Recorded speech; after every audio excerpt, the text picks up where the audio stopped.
We should now be live. Yes, that's come up for me. Okay, cool. I'm just posting an update about how things were not good and now they're good. But feel free to introduce us as I put in this update on the post I shared. Hello and welcome to TKB Live. This is episode 2 of a reoccurring series. I'm your host Daniel Neville and I'm joined by my co-host Thomas Rose, who you may know from such events as YCS Dusseldorf, UK Nationals 2018, or YCS Liverpool 2016.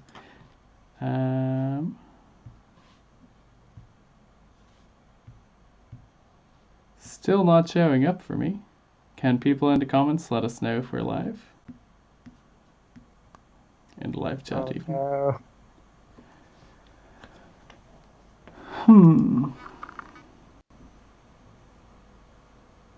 This is odd. I'm on the right. It told me I got a notification saying that we were going live from my subscription to Team Kuribrohs. Click to read your notifications. Dropped frames detected 54%. That shouldn't stop us being live.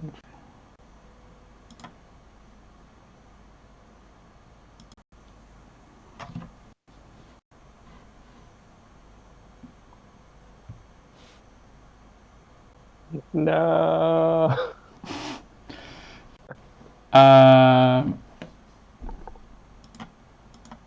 Don't know why it's not working.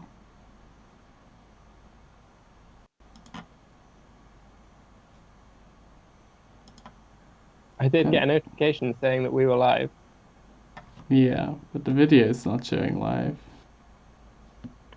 Wait a second. We were live. Aha! It's the wrong link! Okay. What's the wrong link? So, 1 second. I will share. Wrong link everywhere. Possibly. Possibly we have. Message me the new link. Yeah, 1 second. Okay, everybody who is currently in the chat, very sorry about that. And we are just going to share about the correct link now. Whoopsie doodles. We are highly trained professionals. Who, me or you? Well, one of us is a highly trained professional. The other one I'm not sure who that could be. No idea. Okay, hello and welcome to TKB Live, special edition.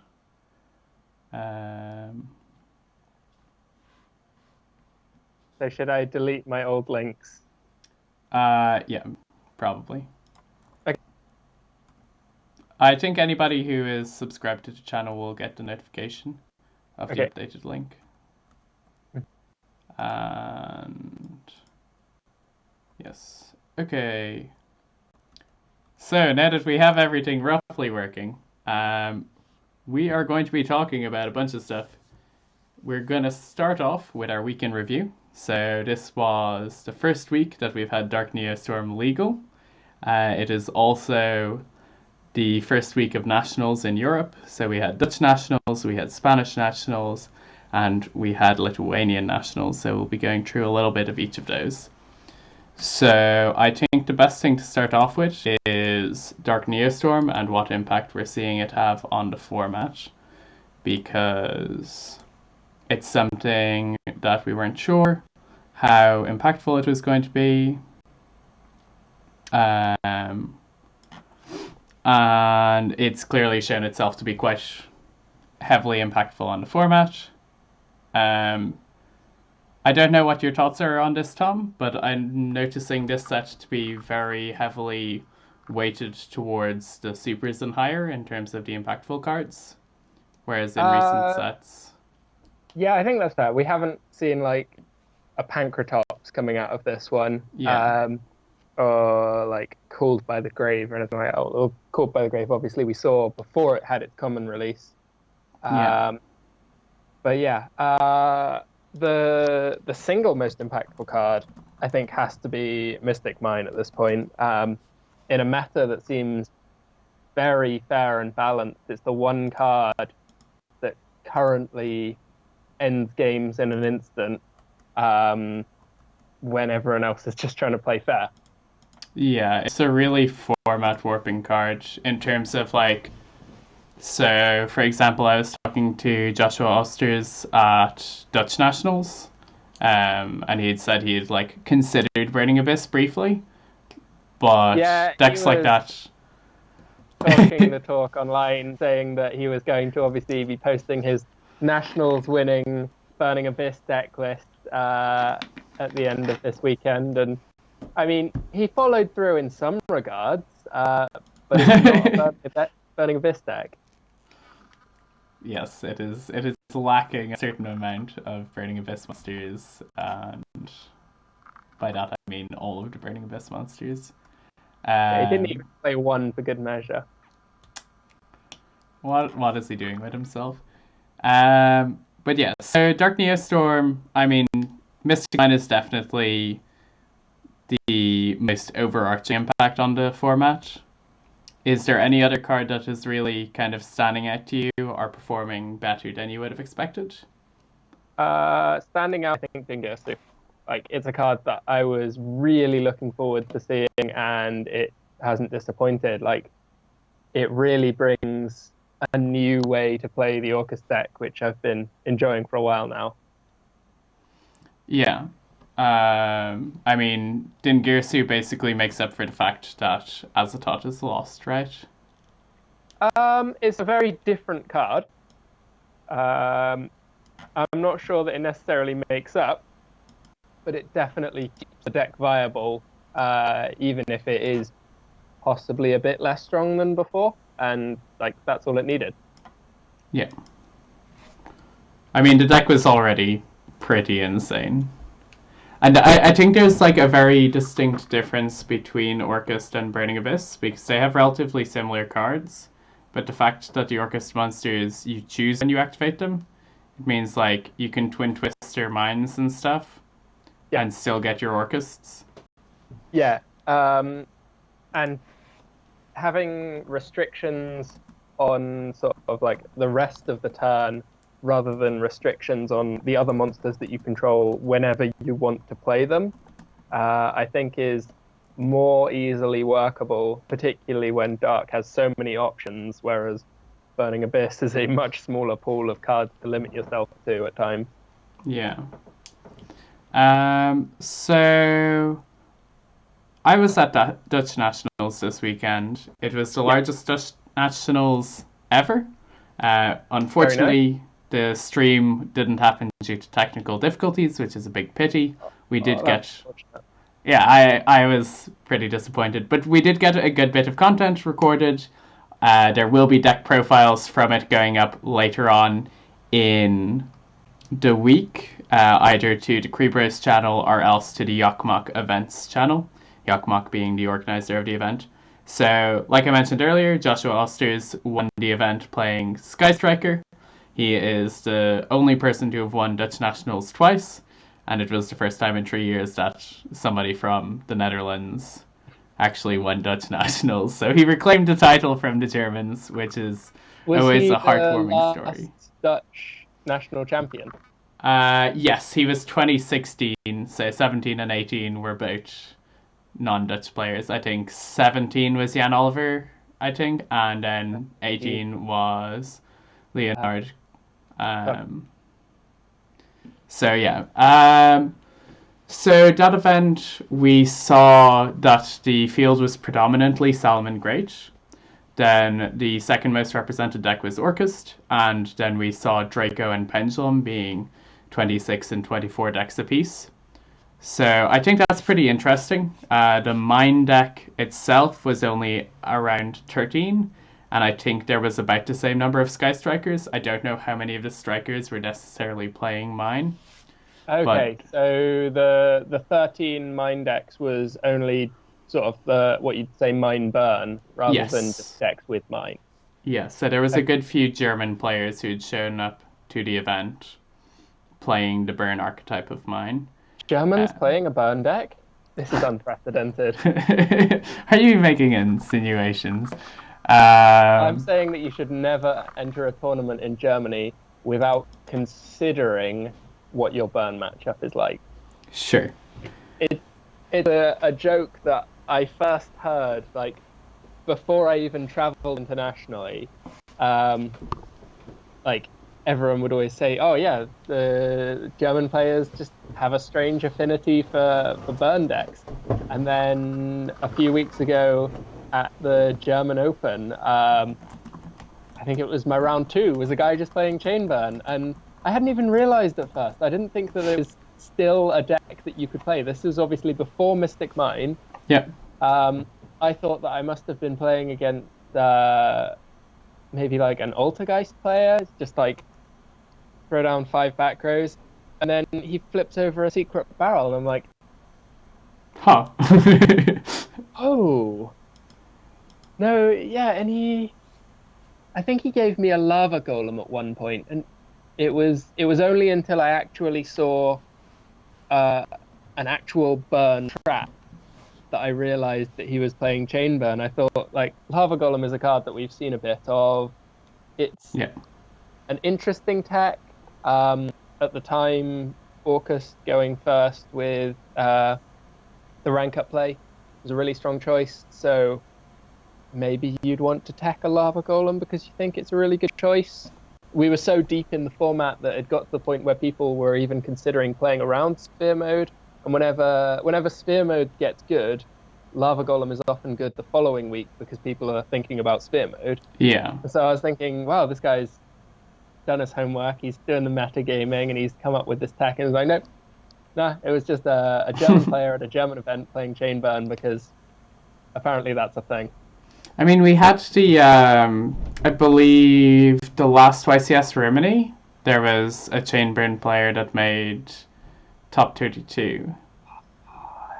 Playing chain burn at YCS Rimini is a big regret of mine. I only brought 2 decks to that event. I brought Zodiac and chain burn, and I ended up playing Zodiac because like it seemed like the safe choice at the time, but in hindsight, I wasn't very good at playing Zodiac, and I was quite good at playing chain burn, so I definitely made the wrong choice there. Yeah. It's like, it's crazy how often chain burn is viable and it just doesn't see representation. Not that I'm saying people should go out and play chain burn, but it is more effective than is often suggested. I think prior to the release of Mystic Mine, chain burn is only an effective meta call in a fairly closed meta with relatively few decks, none of which have a recurring negation effect. So the likes of sort of Macabre, Hot Red Dragon Archfiend Abyss, any deck that can negate 1 card a turn will beat chain burn. Like if you have a recurring negation, then it's a free matchup if you use that negation at the right time. So obviously we're seeing that between Dutch nationals and Spanish nationals, it seems like the striker decks playing Mystic Mine were more effective than the burn decks playing Mystic Mine. What's your thoughts on that overall kind of interaction between the different versions of the Mine deck? I'm not super surprised, partly in one regard that if you literally put those 2 decks head to head, then Striker Mine would absolutely destroy Burn Mine because Striker inherently has a lot of ways of playing around it. They have main decked engine cards that can deal with back row without needing monster effects. Yeah. They have a way of clearing monsters from their own board to end on 0 to have the mine destroy itself. Like, they have 3 ways to clear their own monsters, which is... Yeah, they have no shortage at all. So it's a very favourable matchup if the 2 were to come head to head. But in general, having a good deck that can make use of a powerful floodgate is likely to perform better than what could be a gimmick deck, particularly when people have been very audibly afraid of that gimmick deck, to the point where I suspect that we saw significant rise in the play of Twin Twisters, Mr. Space Typhoon, Cosmic Cyclone, the likes of, in both side decks and in some cases main decks. I know that a lot of the more monster-heavy or combo-based decks, so likes of Burning Abyss or Orcust, have all been much more inclined to put Twin Twisters into the main decks just to have something to fight back against that first Mystic Mine. Obviously, if the Mystic Mine player has access to multiples, a single Twin Twister's not going to get you anywhere, but just having a chance to have an answer to the first Mystic Mine and one turn that you're able to play freely, if your Twin Twisters does resolve and remove the mine, then the game is over. You've already won. Yeah. Tom is pointing out that Tom Watbeke is pointing out that a lot of mine decks are maining Unending Nightmare, which Yes. improves their striker matchup. The decks which I saw at Dutch Nats anyway were not currently playing Nightmare main. I believe they were sliding it.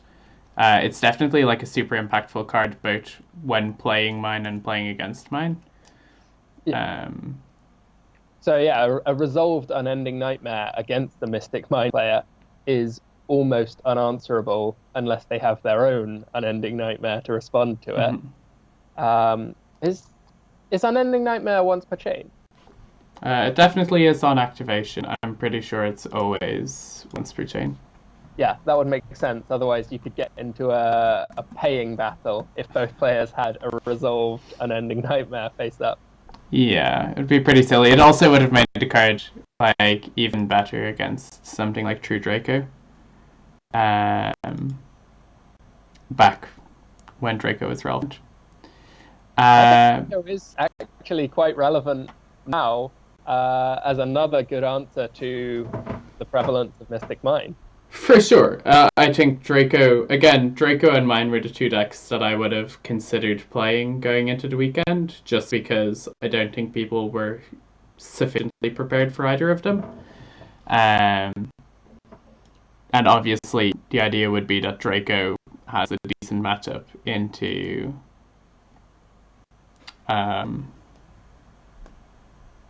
the mine decks. Ending Nightmare is not just once per chain, but named once per chain. Okay. Yeah, that makes a lot of sense. Damien is letting us know that mine burn one large regional in California, which is very believable. Like, obviously, I think there's been a bunch of large events. I know there was one large event this weekend won by Endymion. We saw Spanish Nationals where there was double Salomon Great in the final. Was Lithuanian Nationals won by Orcust? Yes, which we will have a profile of going up probably tomorrow, if not the day after. So that's quite cool. We've seen Orcust doing quite well, and I think it might be worth talking about how Orcust has kind of changed, because we've seen quite a few builds of Orcust pop out as a result of the list. So it's a result of both the list and the new set. Like the importance just of Dingirsu is like you really can't overstate just how much that card is absolutely necessary for the continued functioning of the deck. It's gone from being very much one thing to still a thing, but a completely different entity. Or at least that's how I felt playing it this weekend. Mm-hmm. Like it still had a lot of the things that I'd enjoyed from previous incarnations, but the way that games played out felt quite different. Yeah, there's definitely a shift in the deck. I think it's quite interesting with Orcust. So, like, if we look at the Salomon Great lists from recent events, they've been, like, you have tech slots which change. but the overall flavor of the deck remains pretty consistent. Like, you are playing triple Foxy because it's just fantastic in the format, triple Gazelle, probably triple Spinny, etc., etc. And then you're like, oh, do I want to play like Phantasme or something else? But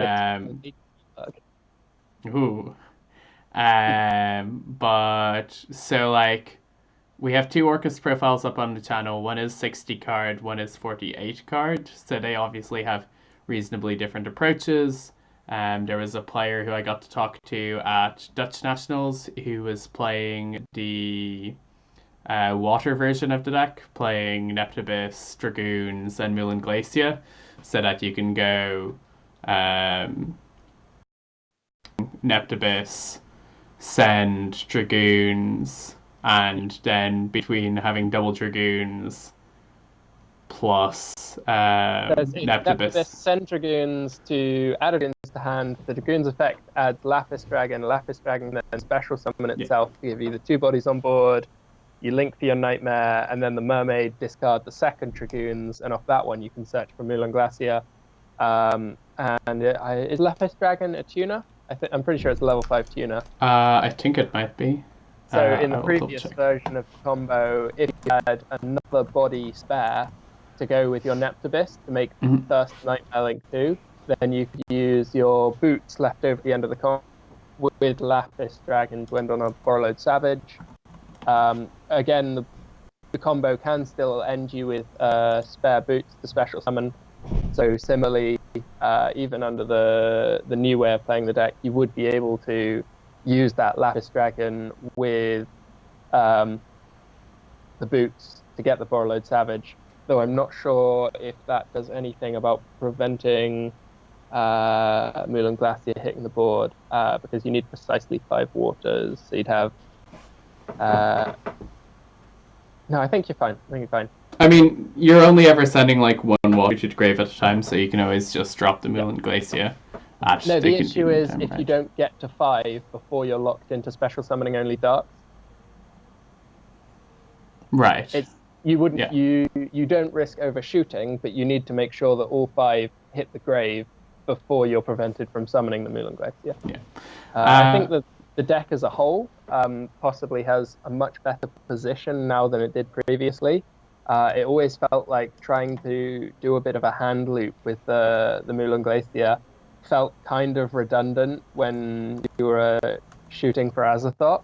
Yeah. That taken off the cards, removing cards from your opponent's hand becomes a much stronger idea for what to do on your first turn than it was previously. Yeah.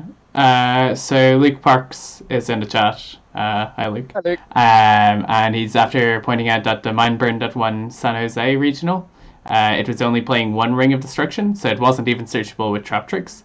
And the only other burn card it was playing was Triple Wave Motion Cannon. Yeah.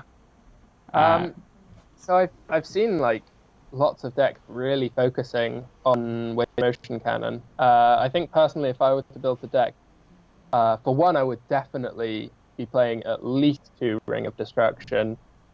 Just for the searchability? Yeah, or absolutely. And probably, or rather possibly even 3, because some of the cool decks that I've seen coming out the weekend, like Ledger of Legerdemain,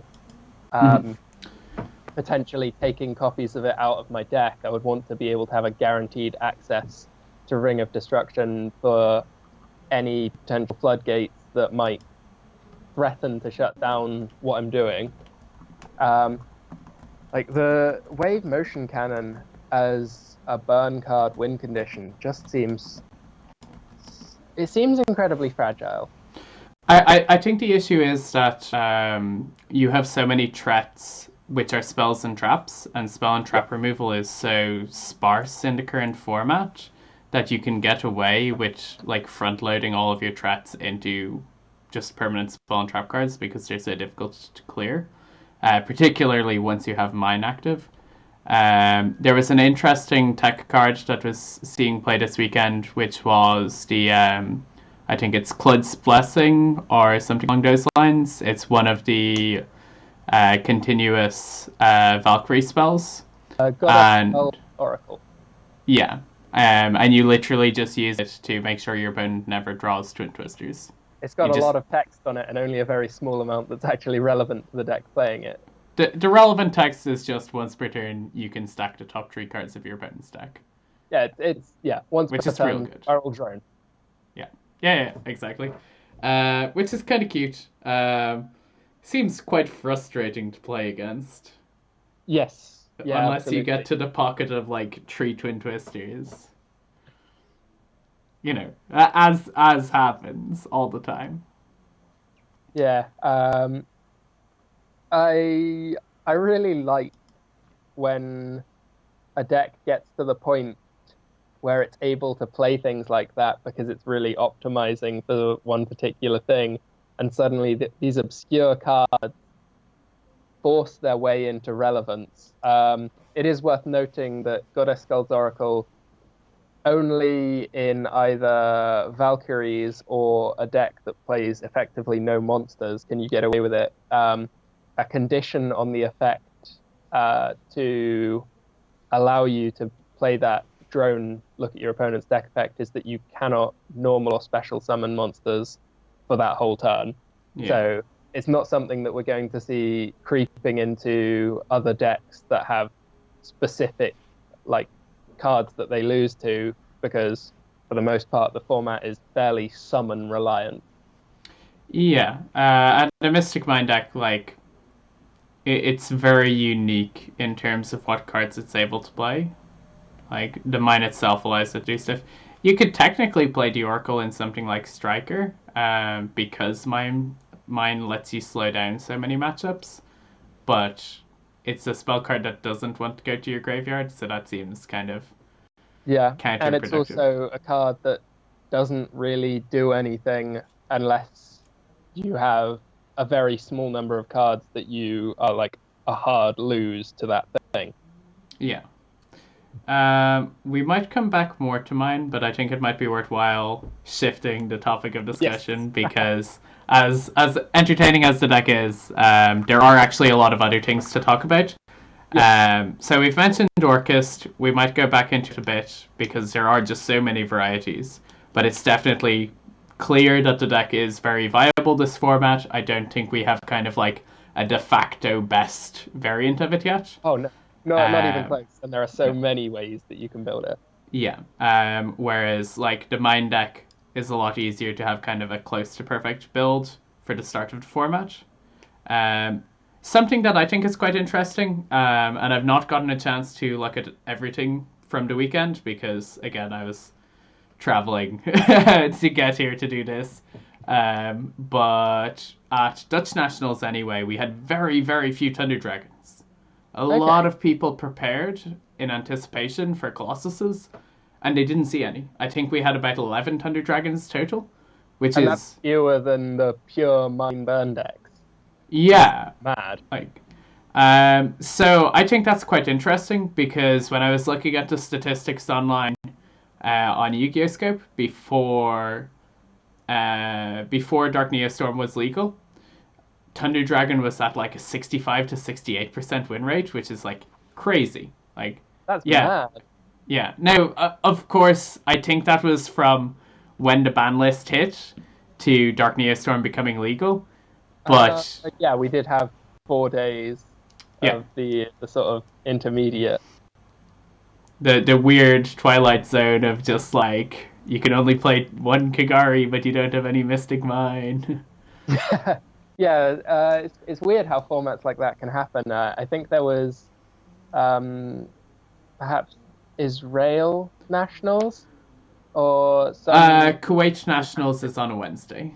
Yeah, and it's very odd how formats aren't planned around there ever being midweek events, because obviously all of the premier events, well, most of the premier events will fall on a weekend. Yeah. And so you get very strange things happening. Yeah, my Yeah. regular locals is on a Tuesday, so like once every 3 months there's just nonsense locals where like everybody has like no deck because the stuff has been banned, but the new cards aren't out yet, and we're all just kind of like hitting each other with like just nothing, just Yeah. trying to paper cut each other to death. Great fun, great fun. Yeah, so Thunder Dragons, do you think that the deck is likely to kind of see a resurgence, or is it just a case that Mystic Mine is so backbreaking to something that's been so creature focused for so long? Um, you have to be very brave to run a Thunder Dragon deck with Sekka's Light in a format with such prevalent Mystic Mine. Mm-hmm. Um, and I think possibly another issue is Orcusts having very easy access to a non-targeting send to grave. Sure.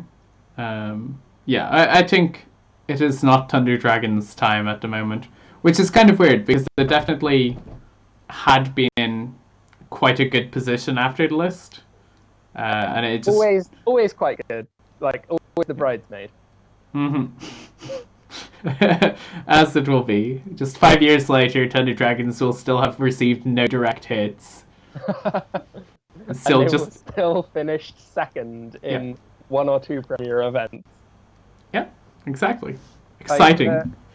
the first person to ever win a premier event with a Thunder Dragon deck, like they will be truly revered amongst that community for having like broken the curse. Tayfin tells us that the ban list destroyed his pure Thunder Dragon deck without touching any cards. So Okay. If you could comment a little more as to why you feel like it was destroyed.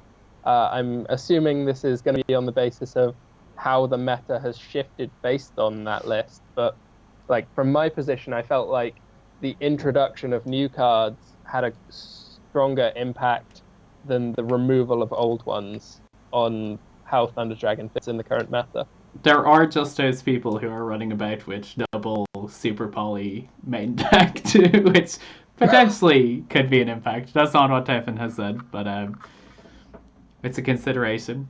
While we wait to see if he gets back to us,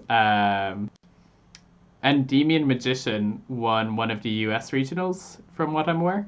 What a deck! Like, wow, that is such a strong package. Like, even if, and yeah, when you say Endymion Magician, that could be a pendulum deck featuring Servant and maybe one of the boss monster, or there's even the more focused spell counter deck with loads of it. Like, both versions I've seen doing like really, really strong things. Yeah. There's just like a lot going on with that deck. Just to go back to the Thunder Dragon stuff, Tayfin just said, yeah, it's the meta shifted from Heavy Striker and Salmon Great to Orcust, which is kind of kills the deck. What variant of Pendulum would you be inclined to go towards, or would you? Well, what's your thoughts on the deck?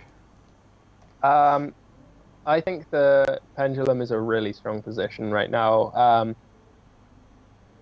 I personally prefer the smaller Endymion splash with just the servants as a way to access either your one Endymion master or into the Jackal King against more monster-based matchups. I think that like just having loads of small packages of cards appeals to how I personally like to build my deck. Like if I can ever build a deck that's got like 5 different engines in it, you know that that's what I'm going to be trying to do. Mm-hmm. But I think that there is actually some method behind that way of building a deck. Particularly with newer cards, we see so many hard once per turn effects. So Yeah. previously, like years gone by, the only real concern was about how many normal summons you would have, because a normal summon is like the oldest hard once per turn in the game. And so Yeah. any duplicate normal summons in your hand, we've got to the point now where what you can do this turn matters far more than what you can do next turn. So a duplicate normal summon means that at least one of those cards isn't being played from your hand this turn.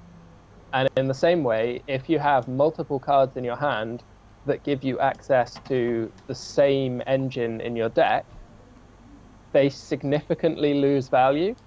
So if you can build a hand of cards that all have sort of a different tribe of effects attached to them and a different set of hard ones per turn, you can just push up and up and up the number of things that you're able to do each time you get a turn, because you aren't restricting yourself with card text in quite the same way.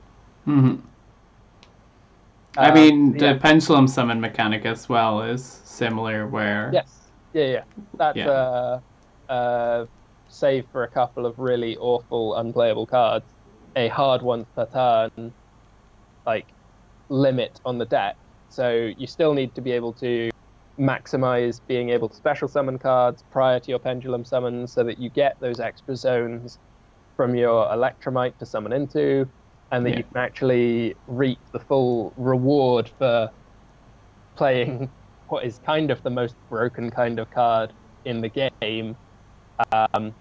Albeit it did take a huge hit from Master Rule 4, but pendulum cards on the whole are inherently broken, and just being able to get as many of them into play as rapidly as possible through the means of having loads of different engines to tutor cards from the deck. It just seems like a very powerful way to put something together, and obviously the Servant of Endymion really, really epitomizes everything that pendulums need to be strong. Like, it gets monsters onto the board, it doesn't need the pendulum summon to be able to do so, but it does very much a hard once per turn restriction in that you can only summon Servant once per turn. You can only special summon servants once per turn, right? I think you can normal summon, just in case it comes up.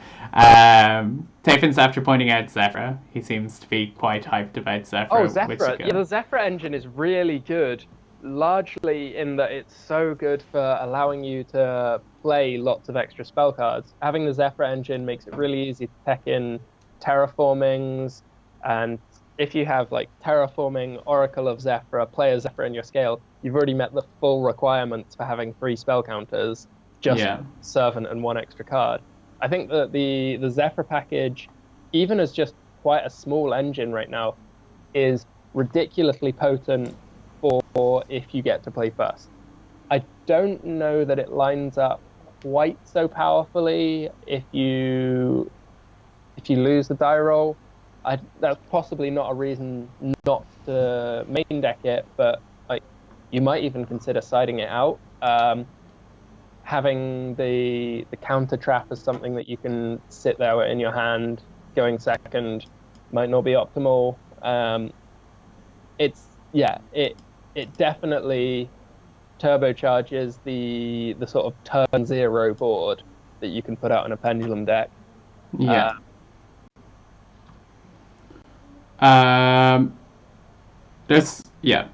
mean, the Zephyr engine just gives so much to the deck.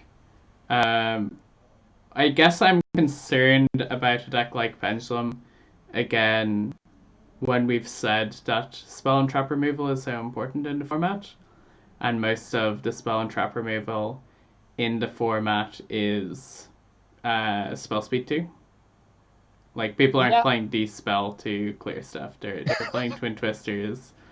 I mean, it could happen. It's gone, like, some distance. I've played a bit too much Duel Links, perhaps. But that would be my concern. Ghost Ogre is seeing a little bit. Somebody has just said they missed FTK format in the chat. No, you don't. You just don't. Pendulum FTK was... is this format. Like, I assume there is an FTK if you're brave enough to play it, but right now it's in a position where it doesn't have a very good win rate, and it's a gimmick that doesn't really have so much of a real deck attached to it, which is exactly where FTK should be. Like, I love the fact that FTKs exist in Yu-Gi-Oh! I think they're really cool. I think the fact that somebody can sit down, like, in a room with a stack of different cards and like work out a way to go through a combo that will win on the very first turn, like really epitomizes the like eternal card list fact that Yu-Gi-Oh! Like we don't have set rotation as a concept. We do have obviously have it as the card set rotation, but like Yeah. you can look at really old cards and you can come up with cool combos. And when you come up with your own FTK, like it's some like I'm pretty sure that I have at one point come up with an FTK and it wasn't very good, and that was perfect because FTKs shouldn't be good. It's not fun when FTKs are good, but the fact that they exist is just fantastic. And yeah, FTKs for one event is totally fine. yeah, I think absolutely. that's fine. Also, speaking of like crazy FTKs, there's this really good 5-card FTK. It's called Exodia. Wow! It's a core fundamental part of the game, which is like, I think that's like a very strong argument that your game is allowed to have kind of quirky, happens very rarely, but is always very exciting at locals when somebody pulls off an Exodia FTK. Exodia is probably below the power level that I think an FTK should be, weirdly. Like Exodia is like one of the worst FTKs out there because you have to play 5 garnets and you have to get them to your hand. But we have Witch and Sandgan now. Yeah. We have things to help you get there, but it's still like super low down on the list of FTKs that like would be competitively viable. But like as you say, an FTK that's viable for one event is perfect. And the ideal situation is when you look at the meta and you say, okay, nobody's playing these kind of outs this week. I think the time is now. I'll play it. I'll storm an event. And then everyone will be like, oh, no, this FTK exists. Let's just chuck that thing in my side deck. And like, it's a bit of sweeper and it makes sure that I have a bit of cover in case I get played against that. And it'll never do well again, because it should be at the power level where it can do well once, but as soon as people know about it, it's hated out the format. So a Marcello Barbarian chat is after saying that he got FTK'd the other day by Thunder Dragon with Cannon Soldier and Infinite Gigaplant summoning the Gemini fusion with Agravain. That's perfect. I love that. That's amazing. Gigaplant, such a fun card. Yep. That's hilarious that you can just loop Gigaplants if you have the fusion monster for Geminis that just makes all Geminis effect monsters. Super Alloy Beast Resaptimus or something. Yeah, that guy. The guy with the real long name. But yeah, that's not long by Yu-Gi-Oh standards. I mean, at the time he was printed, it was a relatively long name. Okay, yeah, I'll give you that. It's also very much a word soup name. Like, none of the words actually mean anything. Like, it's just a case of they were like, throw some letters on a card. That looks good. Printed. So we've talked about Pendulum, we've talked about Thunder Dragons, we've talked about Orcust, we've talked about Mystic Mine, we've talked a bit about Skyscraper. True Draco, have you got any thoughts about the deck? Obviously, we saw it show up at the events. It seemed to be performing reasonably well. I saw 1 or 2 Draco players who were like siding Metaltron 12 for like mirror match and stuff, which is cute. I played against 1 True Draco player this weekend. I was terrified of Mystic Mine. So I was making triple Twin Twister and triple Cosmic Cyclone, and that made my Draco matchup better than it should be. I think that the deck's reasonably well positioned. It's definitely very good at not caring about Mystic Mine in any of the decks that really would be wanting to play it. It can play Mystic Mine itself, which is also neat. Yeah. But it loses to the same things that Mystic Mine loses to. So if Mine becomes a significant part of the format and people start looking more to spell and trap removal, Draco suddenly becomes in a worse place. Like, you wouldn't want to play True Draco in a format where everyone mains Twin Twist. Yeah. So I have a little thing that I was thinking about. So back in Dusseldorf format, we kind of came to the conclusion that the best Sky Striker deck was Orcust.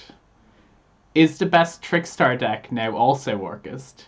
And in that case, is Orcust the best build of Trickstar Sky Striker currently? Very serious question.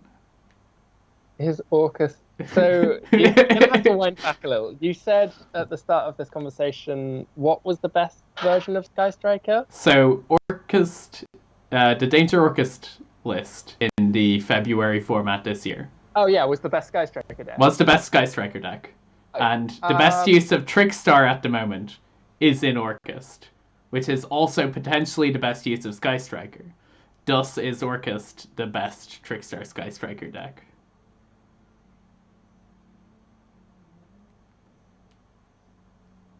Oh, I think Tom has disconnected on me. I feel so alone.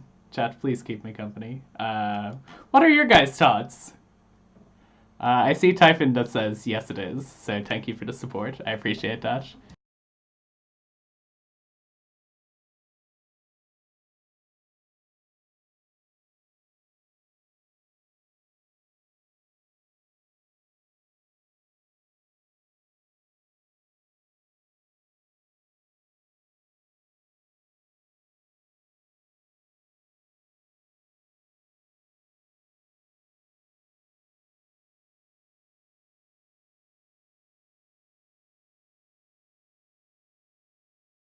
I respect guys.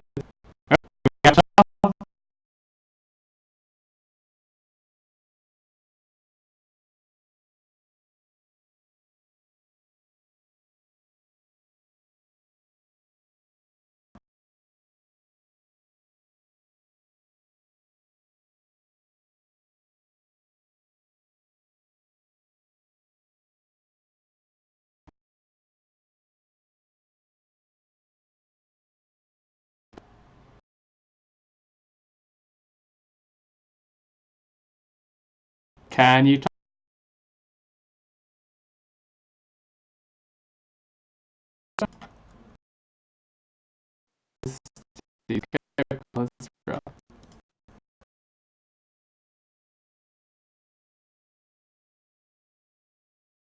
Hey guys, so I am just getting Tom back. I have to start the Skype call again as Skype seems to have broken. So sorry about the technical difficulties. In the interim, here is a picture of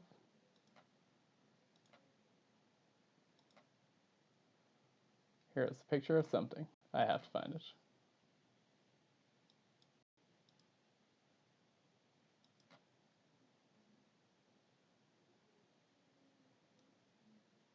Here is a picture of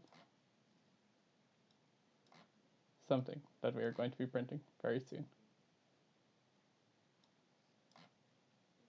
I can't tell you what it is.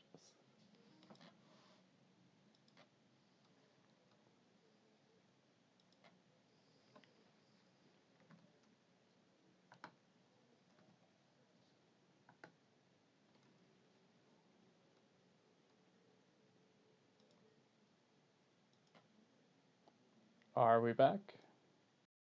Can you hear me? I can hear. Can you hear me? Can you? Aha! We're back. I can also hear you. I can't. We're back. But that's fine. Sorry, everyone. My Skype just decided to stop working. In conclusion, yes, also best Trick Striker list right now.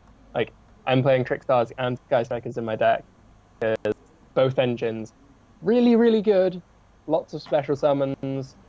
Like, Drones and Light Stage are two of the best cards in the Orcust deck right now. So yeah, I guess Orcust is the best. Yeah, Orcust is the best Trick Striker deck. Cool. Okay, that's all the validation I needed. And my main, not only that, but my main deck currently has more Trickstar and Sky Striker cards than it has Orcust cards. Oh no! Does that mean that Orcust is the best Trickstar deck? Or no, Trickstar is the best Orcust deck? Okay, I'm very confused at this point. Speaking of your deck, will we show everybody what you have been playing about with this weekend? Yeah, you can have a look at the monstrosity if you want. Okay. It's still 60 cards. I like 60 cards. It means I can play more random junk. This is absolutely built off the theory that I would rather have as many different engines as possible that each do something, so that I can just play as many cards as I want in a turn. Makes sense. I played bare minimum Orcusts with two Nightmare, one Harp, one Skeleton, Field Spell, and the Counter Trap. Like, this is the minimum number of Orcust cards that you can play in a deck for it to work as an Orcust deck. Like, I Mm-hmm. even considered dropping one Nightmare, but I was not that brave. I see. I then had a bare minimum Phantom Knight engine with Cloak, two Boots, two Fogblade, and a Shade Brigandine. Uh, my deck was aiming to get to Time Thief Redoer as much as possible, so keeping in the Brigandine really good. Yeah. And even if you just open with it, it's a special summon that you can use to start your combo if you need one. Bare minimum Sky Strikers, so 3 engage and a Hornet Drones. They were really good. Like, they've always been like one of, if not the best starter. Slightly more than bare minimum Trick Stars. I played Corabane, Candina, and Lilybell. I actually really liked having the one Lilybell in the deck just as an option for if I use these two on turn one, I can then get the Lilybell and like add cards back. Happened way more than I expected it to. Like, just recurring cards from the grave is always nice.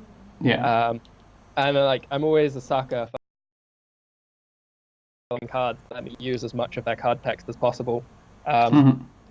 I'm pretty sure I had one game where I used all three of these and like was able to do some stuff with like summoning all three in a turn, linking away the Corabane, leaving these two for the battle phase, hitting directly with Lilybell, adding this back, and then punching over something with the double Candina.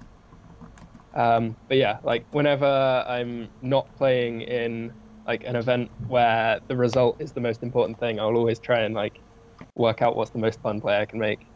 Mm-hmm. And it means that I'm more likely to think of those fun plays if I'm at a serious event where they might actually be like the one in a million scenario where it's the right thing to do. I have a better chance of thinking of it then. 3 light stage, one of the best cards in deck, and 2 terraforming.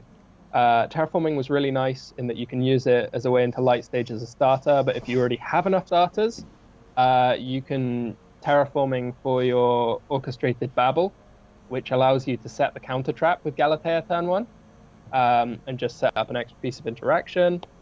The interesting piece that I played in my deck is I was testing out Time Thieves. I played 3 Regulator, 1 Winder, and 1 Bezel ship. Ooh. Okay. Regulator works really nicely as a starter in that it gets you to both of these, and then the Winder adds an extra card for you to discard. So for your normal summon, you get 2 bodies on board and discard, and having Bezel Ship Engrave allows you to add the redoer to your combo at the expense of one of your 2 Fogblades. So you just patch a material from the Dingirsu, summon him back from the grave, and use that with the Shade Brigandine to make a rank 4. Either of these 2 in hand is fine. Obviously not if you have Regulator as well. That bricked me once. But Winder, you can detach a material from Dingirsu to special summon him as an extra level 4 body to get you to the redoer. Yeah. Bezel Ship, if you discard it for the Mermaid, you can bring it back from the grave at the end of the turn. Any of those means that your end board, if you're not interrupted, will guarantee you the redoer as well. And like, that card's still really good. And we actually get to see more of it this format because we aren't just getting rid of it as soon as their opponent starts the main phase. Still played 3 Nessie, 1 Chupacabra as a level 4 because I want to see redoer as much as possible. 3 Jackalope and 3 Tsuchinoko.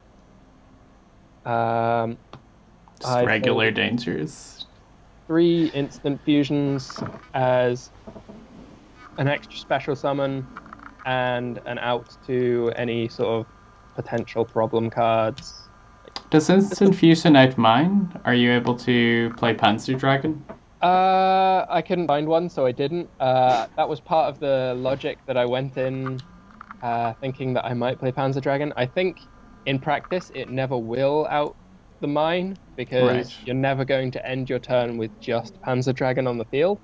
So you're never actually going to get to a position where the mine kills itself, Mm-hmm. um, because the effect wouldn't activate. Um, but yeah, I liked it just for being a special summon and a removal tool. Yeah.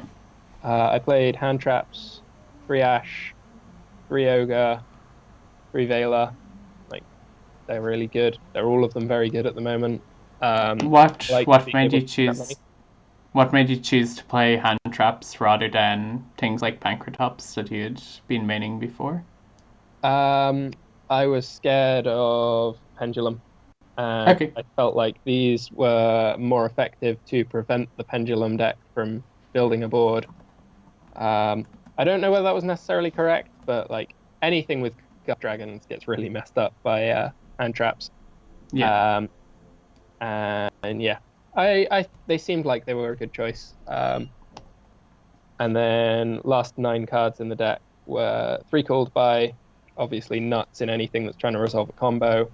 Mm-hmm. 3 Twin Twisters and the 3 Cosmic Cyclones that I mentioned before. Right. And like overall, so like one of the big changes is you have the time thief engine. Are you happy with how that performed in the Uh, deck? yes, it was really fun. And the goal for me this weekend was to have a lot of fun. It's a 5 card engine that in any real tournament would probably just be 3 connectors, Rota, and the Aquadolphin. Um, but that would be much less fun. Mm-hmm. And like everyone knows that those do what they do, and it's okay. But Yeah. I saw the Time Thief cards on release, and I really wanted to play them. And this was the first time since the release of Savage Strike that I've like had a weekend to go and play locals. Obviously, I've been traveling around to a lot of like regionals and Yeah. other like tournaments. You Yeah, considered traveling this weekend as well. yeah. It didn't meet my price to like potential points calculation. Like, I don't always stick to it, but I like to think that I will spend up to £5 per point traveling to an event. And Right. like, if I have to spend more than that, unless it's like a massive event that like you can't miss it, it's probably not worth it. Like, if I travel to everything that's on the good side of that calculation, then I should get enough points if I play well. And if I Yeah. don't play well, I don't deserve to make the playoffs anyway. Fair. So Mohammed in the chat is after asking, "What's your thoughts on the fact that Time Thief didn't get any support in Dark Neostorm?" I was devastated. Absolutely devastated. Like the whole time that we were getting all of the like the leaks of the new stat, Mm-hmm. the one thing that I was like holding out for is like, okay, so the rest of these TCG exclusive cards, when are we going to get a Time Thief? Yeah. Like the whole set feels like it's so set up to like just reading Regulator. It summons 2 Time Thieves from deck with different names except Regulator. Yeah. Like as it stands, that card reads summon a Time Thief Winder and a Time Thief Bezel ship from your deck. Like the text leaves you like with a taste for there being more options, and Yeah. it only needs there to be one more level 4 monster with like a half decent effect, and the whole lot becomes way more playable. Yeah. The one time that the Time Thieves were really bad for me this weekend was when I opened with 2 Regulators and a Winder in the same hand.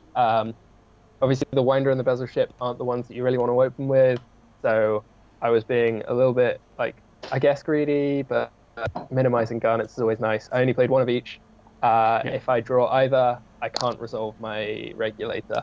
Mm-hmm. So as it stands, you should probably look to play like 2 Bezel ship and 2 Winder to guarantee that you resolve a Regulator, but you don't want to because Yeah. for obvious reasons.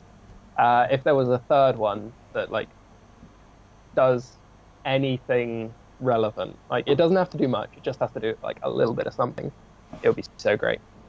I honestly felt like the first wave that we got of the time thieves was because dangers were better than planned. Yeah, I would agree that it seems like Time Thief was potentially just like put in to replace something else. Which is a pity, A lot of because... dangers in Savage Strike, right? We only got Ogopogo and maybe one other card.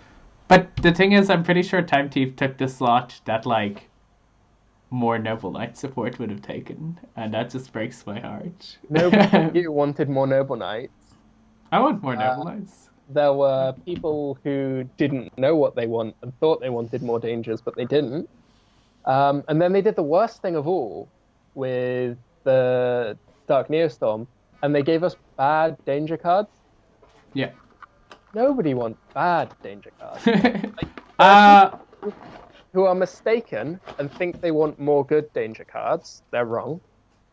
And Sure. there are people who want like other interesting TCG exclusives, and I'm amongst that group.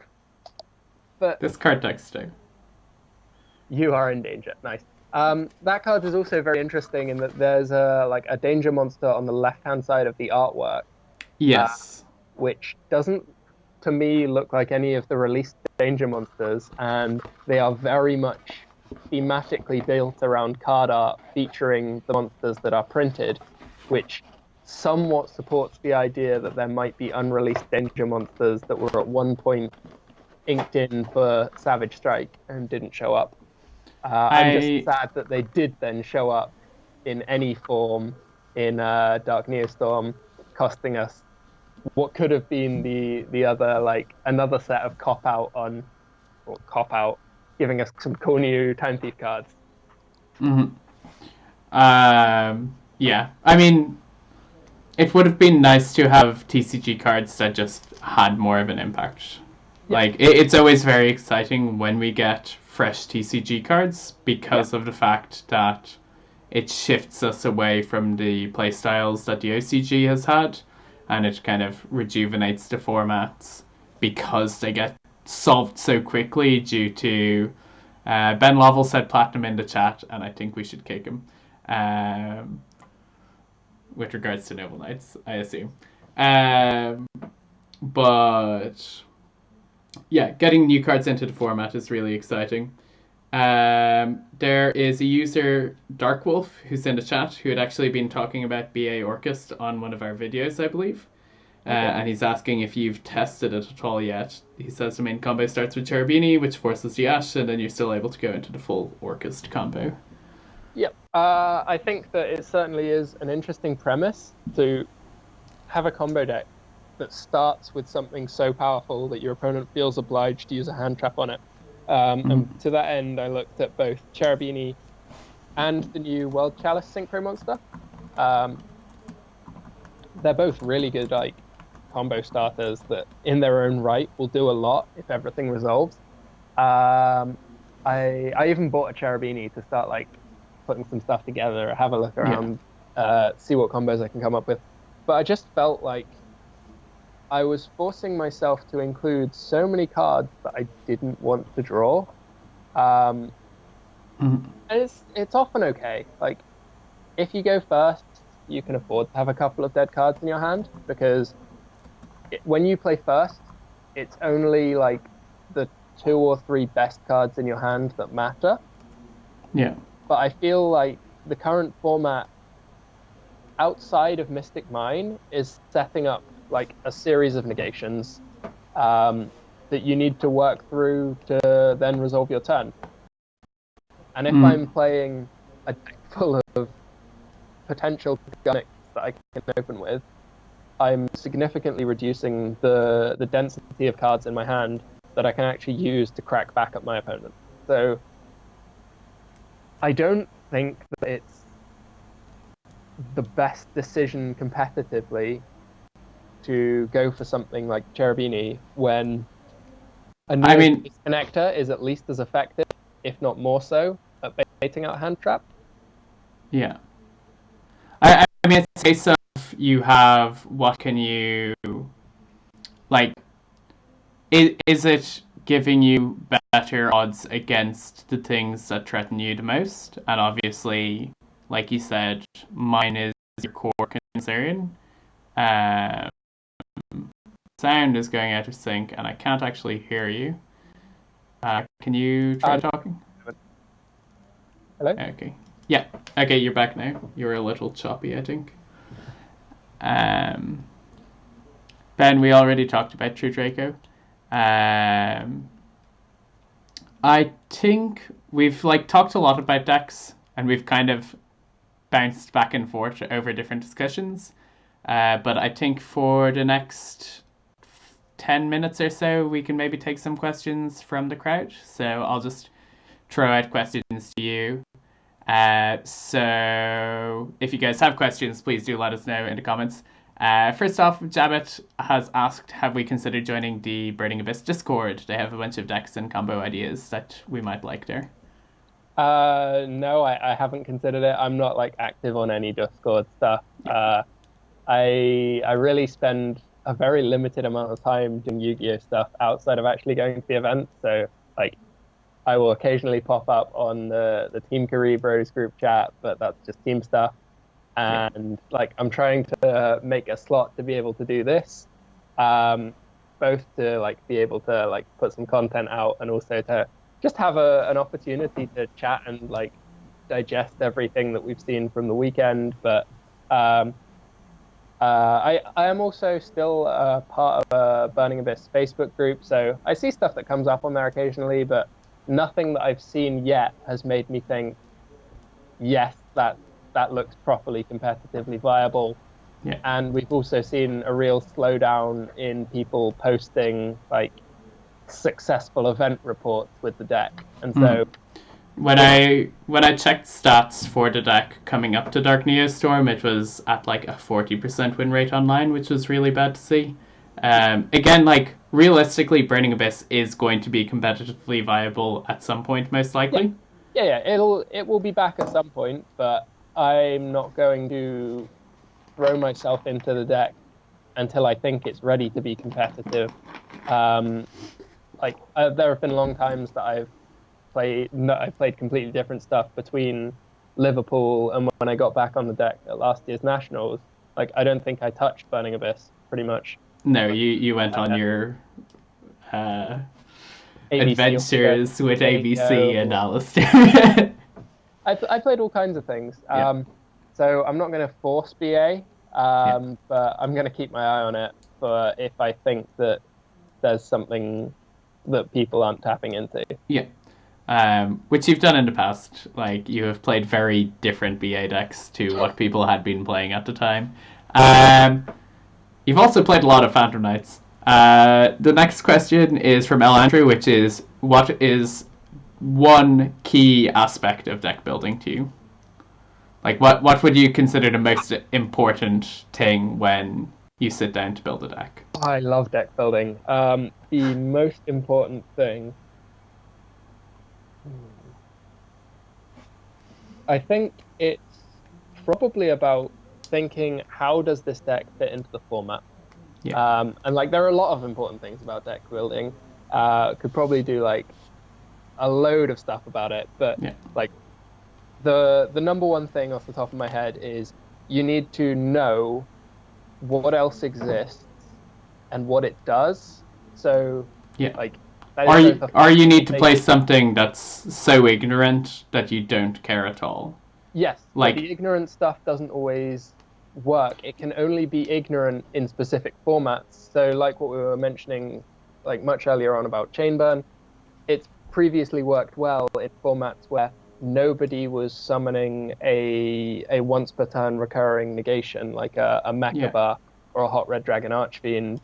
So if your opponent is playing something like Zodiac rather, where their recurring interaction is a destruction, Chainburn's great because it doesn't care about that one-off destruction. In the same way that Paleo didn't care too much about that one-off destruction, so they worked well in that format. You need to see what the decks that exist are doing, and often work out what they're not doing, and what does best based on what is missing from the current metagame. Yeah. And that becomes a lot more difficult in a format like the current one where there are so many decks going on. I think that it's easiest to find a deck building advantage in a format like the likes of Full Power Spiral, where if you were doing well in an event, you could be like more than 50% sure that next round you're going to be playing against Spiral. Yeah. Just to bring in what I would consider quite important as well. Obviously, what you've said is like super duper key to deck building. But I think it's also important to remember not to trick yourself into playing the wrong deck.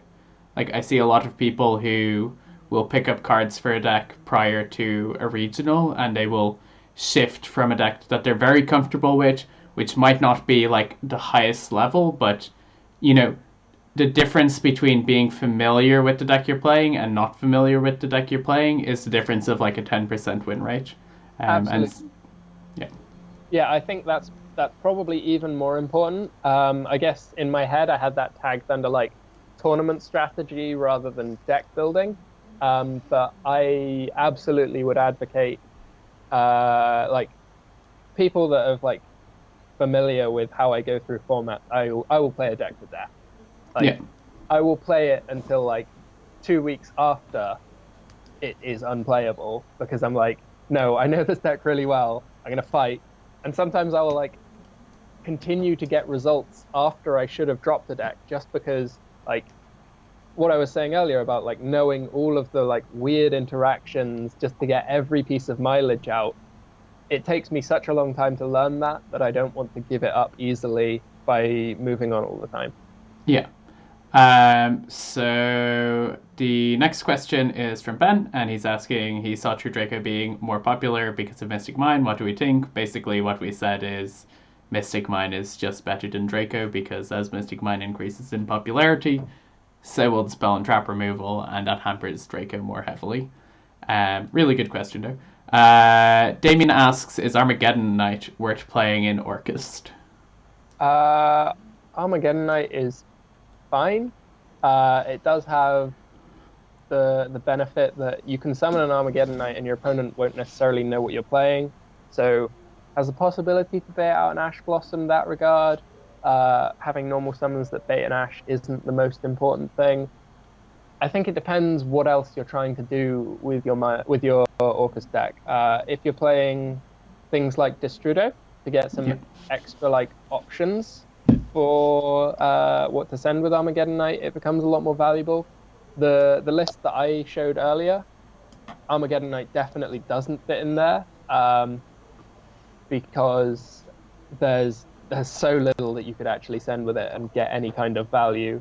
But if you have like a play that you're aiming to pull off by summoning Armageddon Knight, good.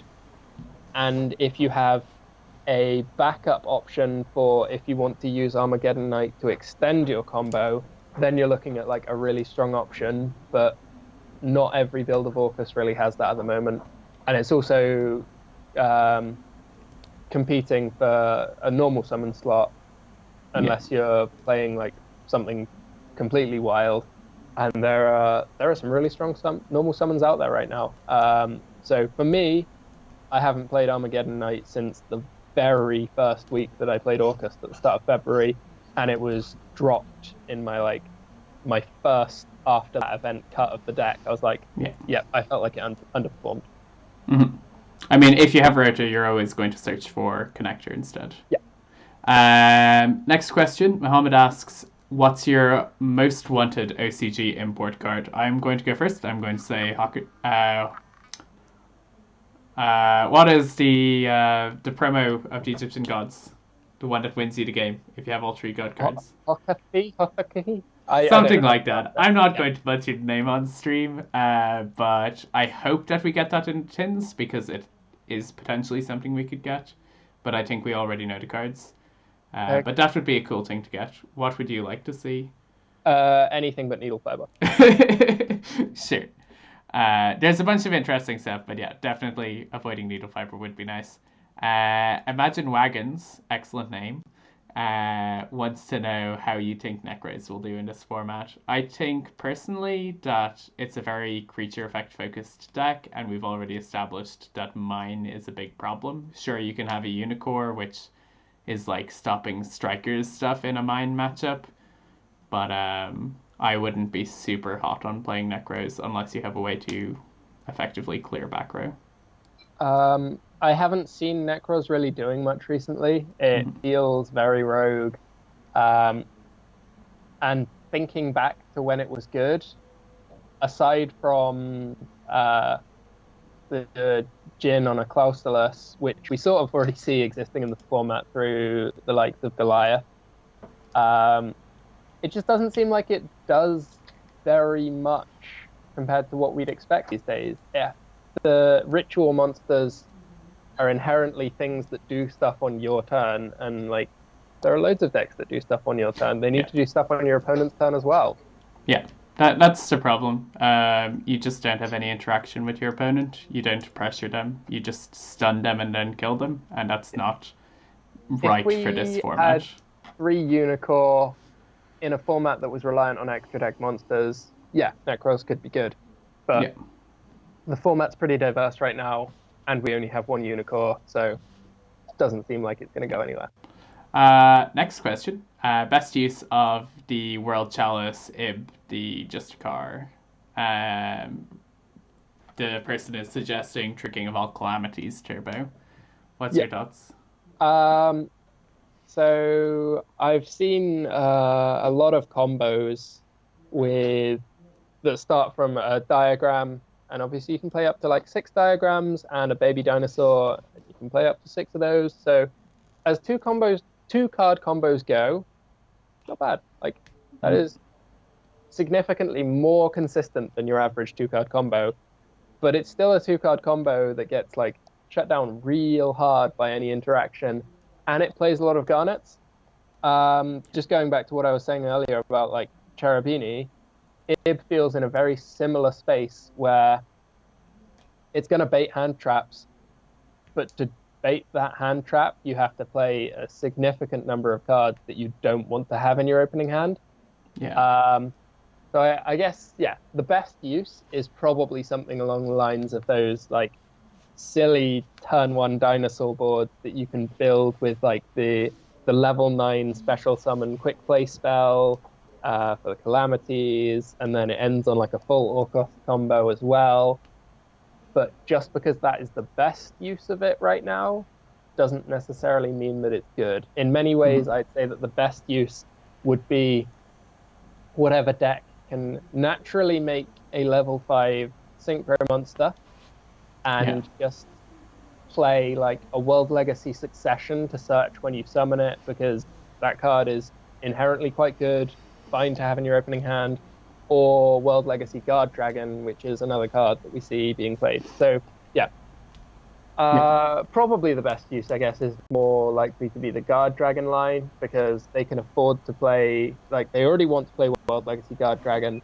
They can afford to play low-level, like, World Chalice Guard Dragon to be, like, the thing that you can search when your Miko leaves the field.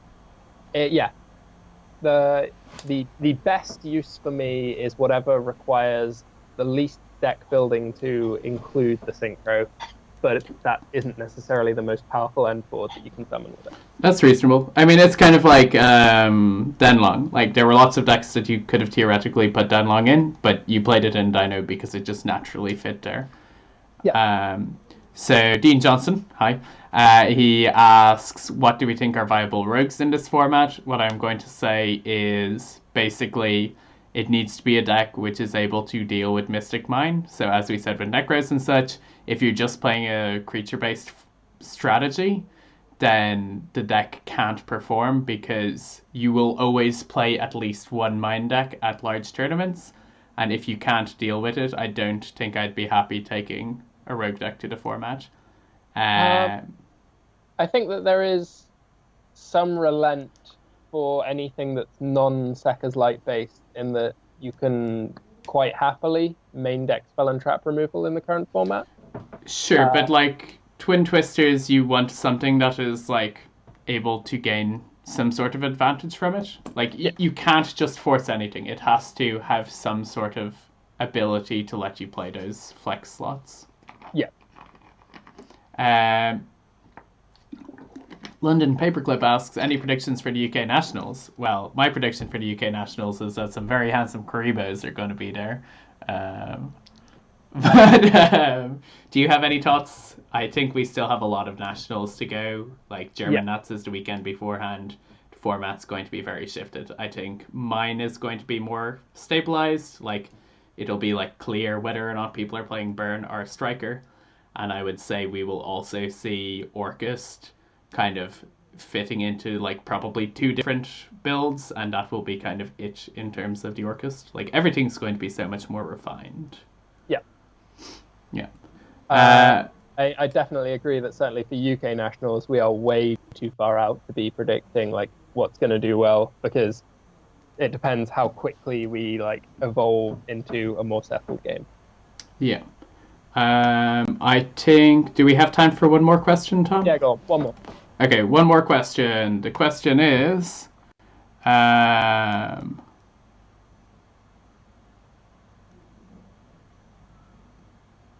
just trying to find a great question. There's so many questions. I know they're all dark. So we'll finish on this because I think it's an interesting question. And hopefully we'll get around to more questions next time. So a player is asking what is the best approach for replacing Phantasme in general, and I think we can kind of end and we can increase that discussion to what do we think of how Phantasme actually stands in the current format. So like I saw a lot less Phantasme this weekend than I had the weekends previous. And again, with like the Mind decks becoming more popular and with things like Pendulum becoming more popular, how do you feel about Phantasme yourself? I think that it's kind of pertinent, the fact that the question is phrased, how do you replace Phantasme? Because the player base has already realized that like it's seriously fallen out of favor. Mm-hmm. I'm not completely certain as to why. Now, that's not to say that I disagree with it, because I myself have dropped Phantasme like a few weeks back, and I've felt like I've been doing better for having done so. So I think that as a replacement for the card, maybe there is no direct replacement. Myself, I've been looking at playing spell trap removal, just because that's how the format has directed itself. But I guess like I'm gonna have to go away and have a think about like what's changed in the format to mean that everyone is dropping Phantasme, because that's something that I did without really thinking about why things have changed. Like I recognized that it wasn't as good, and so I took it out, but I didn't stop to think about why I was doing that. Yeah. I thought about it a bit, and I do think that like I feel like Phantasme has spiked higher than it deserves to be in the current format. Like it was very strong last format, but last format we had slipped into a format where everybody was playing big monster decks. And I think particularly when we see cards like mine which shut off the monster-based strategies and start to stun those, then like, you know, previously you had the Phantasme and you were kind of sad if you went against that one matchup where Phantasme was a dead card, whereas now it's like there's like 4 or 5 matchups, so you could have half the tournament where Phantasme just isn't live. And at that point, you might as well play something like Ogre that might have more coverage for you. Yeah. Because again, Ogre can stop stuff like... Yep, I think that's a pretty fair assessment. Cool. We are going to call it an evening there. We are going to have a bunch more profiles coming up during this week. We have 2 more Spanish profiles, which Sebastian is writing English captions for. They are recorded in Spanish. There are going to be profiles from Dutch nationals, which will again either be going up on our YouTube or else on the Yakmak Events YouTube. And then we also have regional profiles from Alvin and James, who played the Dublin Regional this weekend. So thank you all very much for joining us. We are looking to get a more set, consistent date and time so that we can just say every week or so we have this and we don't have to tell you guys just a few hours beforehand. Because you guys seem to like this and we're really glad that you guys are enjoying it. So once again, from myself and from Thomas, thank you very much for joining us. Have a lovely evening and we will see you next week.